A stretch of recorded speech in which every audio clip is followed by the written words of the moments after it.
Well, good morning, everybody. Good Friday morning. It's a beautiful day here in Durango, and I hope it's just as nice wherever you are as well. I am Rob Borden, and I am going to do the devotion today. Jake Forsyth and I rotate Fridays, and he did it last week. For those of you who tune in, and I'm doing it this week. Yeah, I'm kind of wrapping up the week. If you've been with us, or if you haven't, but if you have, we've got this new format where we kind of follow along and try to build off each other each day, and uh, and use the same kind of memory verse each day, and all of that. So with that, I'm going to jump right into the devotion. I've got some things I'm going to share with you later towards the end that are more announcement, information type things. But for right now, we're going to get into the devotion. And the verse of the week is from Romans chapter 12, verse 10. And I don't know if you're like me, when a lot of times when I start reading the Bible, um, I can't just read one verse. And this kind of happened to me last night as I was laying in bed and I was reading this verse from Romans. I kind of just kept going and going and going a little bit. So I can't just read Romans 12:10 because there's so much more to the story than just 12:10. So I'm going to go ahead and jump a little further on and actually read from 10 to, I think it's like 18 or 19. It's not long, but I'm gonna go ahead and do that, and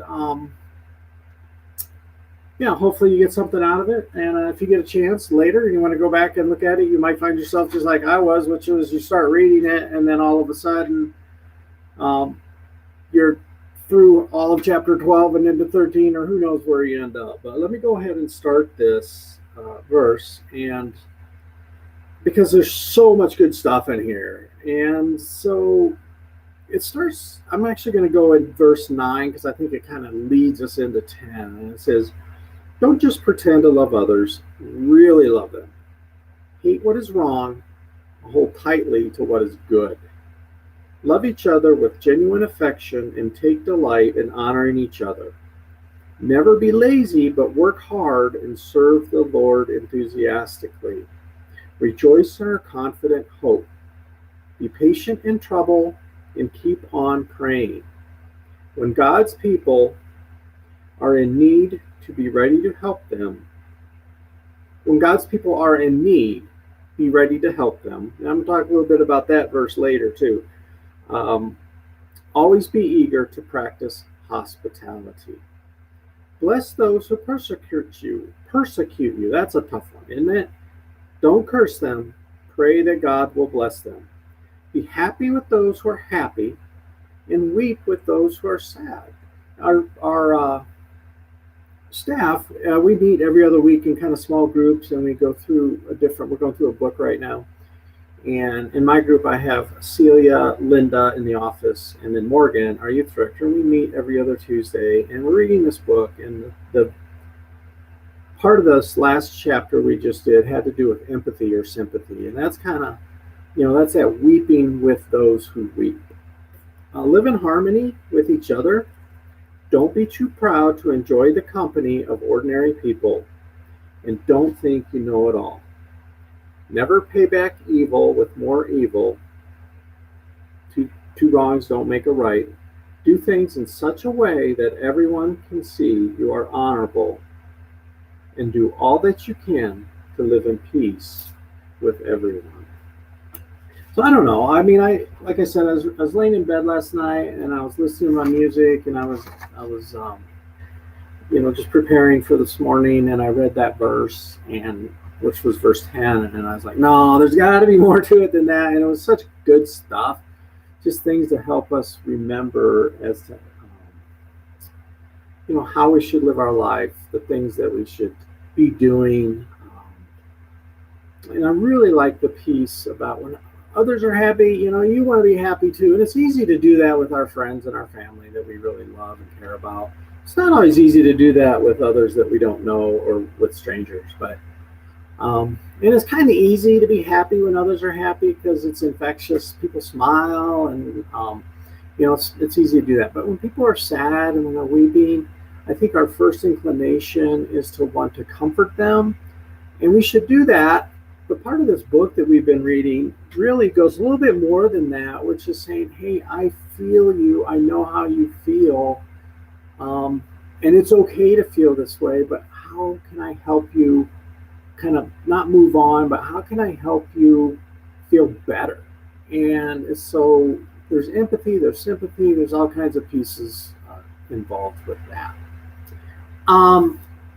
So yeah, I'm going to move on to another verse here in a minute, and this is a story probably most, if not all of you have heard, where Jesus is getting ready to be arrested and then taken before Pontius Pilate, and the altercation, if you will, that occurs on that situation. So this one is from Luke, one of the Gospels. It's in chapter 22, and it starts in verse 47. And this involves a couple people that you've heard of, Judas and Peter. Guys that kind of hung around with Jesus quite a bit. And Jesus, of course, knew that he was going to be betrayed at some point, and he probably knew who was going to do it. But let me go ahead and read this little these short verses for you. But even as Jesus said this, a crowd approached, led by Judas, one of the 12 disciples. Judas walked over to greet Jesus with a kiss. But Jesus said, Judas, would you betray the Son of Man with a kiss? Of course, he knew what was happening. When the other disciples saw what was about to happen, they exclaimed, Lord, should we fight? We brought the swords. And one of them, who was Peter, struck at the high priest's slave, slashing off his right ear. You've probably heard that story, but if you haven't, that was Peter that actually did it. Jesus said, no more of this. And he touched the man's ear, and he healed it. Then Jesus spoke to the leading priests, the captains of the temple guard, and the elders who had come to arrest him. Am I some dangerous revolutionary, he asked, that you come with clubs and swords to arrest me? Why didn't you arrest me in the temple?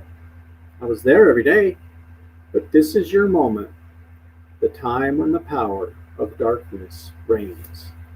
I've read something else also about that story that was quite interesting, and actually I've got it written down here, that so Jesus knew, of course, he knows all. He knew this was going to happen. He knew what Judas was going to do. He knew what was going to happen with Peter. So he kind of knows what's coming up. But then he says to Pontius Pilate, he says, my kingdom doesn't originate from this world. If it did, my guards would fight. Not really counting Peter and what he did, but just broad-based guards would fight. My kingdom isn't from here. So what Jesus was saying was like, I knew this was going to happen. This isn't right. And if I wanted to, I could have an army descend upon here and all of that and defend me. But that's not the way the story was destined to turn out.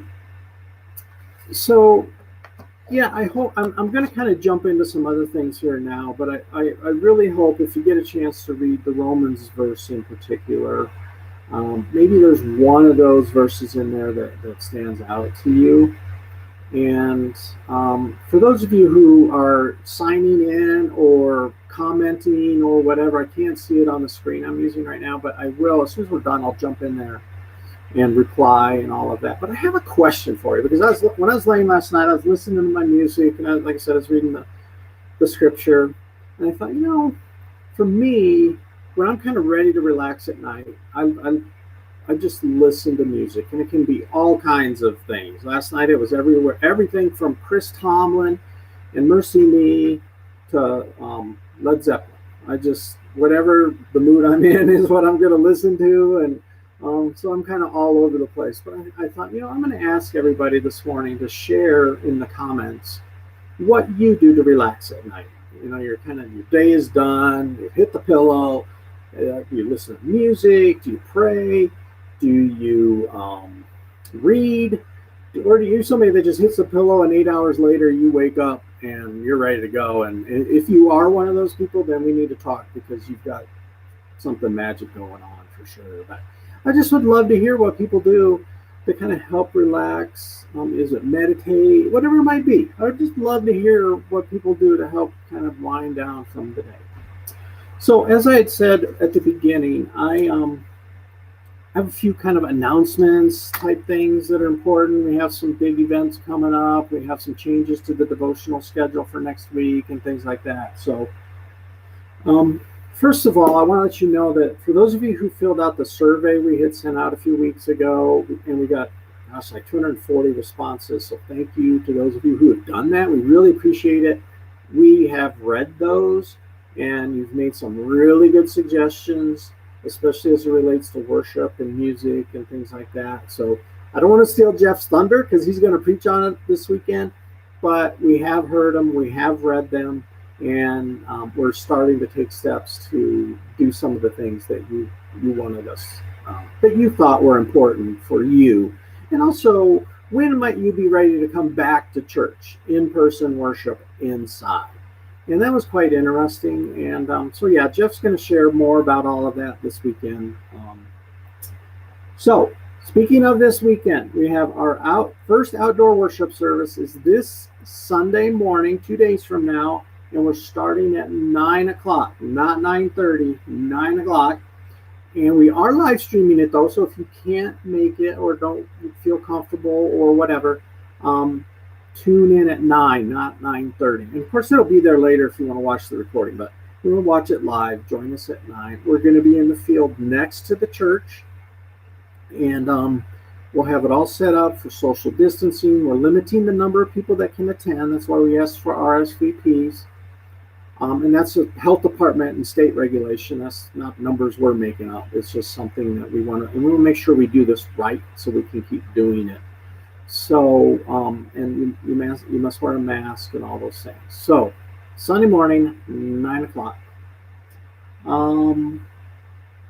Yeah, so next week, the devotions, a little bit different. On Wednesday, which is Eli, he's going to do his devotion at 8. We have a staff kind of training retreat day for a few hours, and it starts at 9, so Eli can do it at 9. So he's going to do his devotion at 8. And then next Friday, there is not a devotion. So we will not have a live devotion next Friday, July 3rd. And we'll announce that throughout the week next week as well. So finally, I want to talk a little bit about Bringing Hope Friday, which is something we've been doing since we've kind of had to shut the church down, if you will, and go to the live stream and the daily devotions. Each week we've been picking a different organization in town or in our area that has really been impacted by the virus financially and otherwise. And we've been raising money every week and sending them a check. And as the person that gets the pleasure of writing those checks, I can't begin to tell you how many of them are so appreciative. Really, all of them are, but some are just over the top appreciative of that. It's not a huge amount. We've given away anywhere from about $2,500 to $5,500, but they so appreciate it, and they so appreciate all of you being willing to participate in that. So, with that said, this Friday, today, starts our last week of Bringing Hope Friday.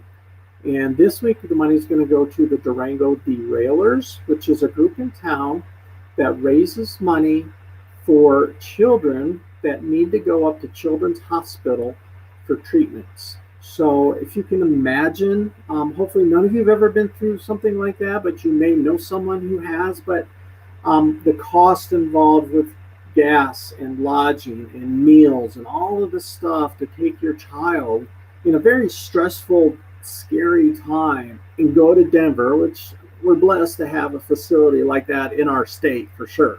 But it's difficult and it's expensive. So they raise money to help people pay for those expenses, the gas in your car, a couple of nights or whatever in a hotel room, some food for meals, and they work closely with Children's Hospital to get all set up so when the person gets there, they have what they need. So this is an organization we have supported in the past And this is this, and we have a lot of church members that participate in it. They do a bike race every summer, which is how they raise most of their money. But I believe this summer it was canceled because of COVID. So we're going to try to supplement what they need.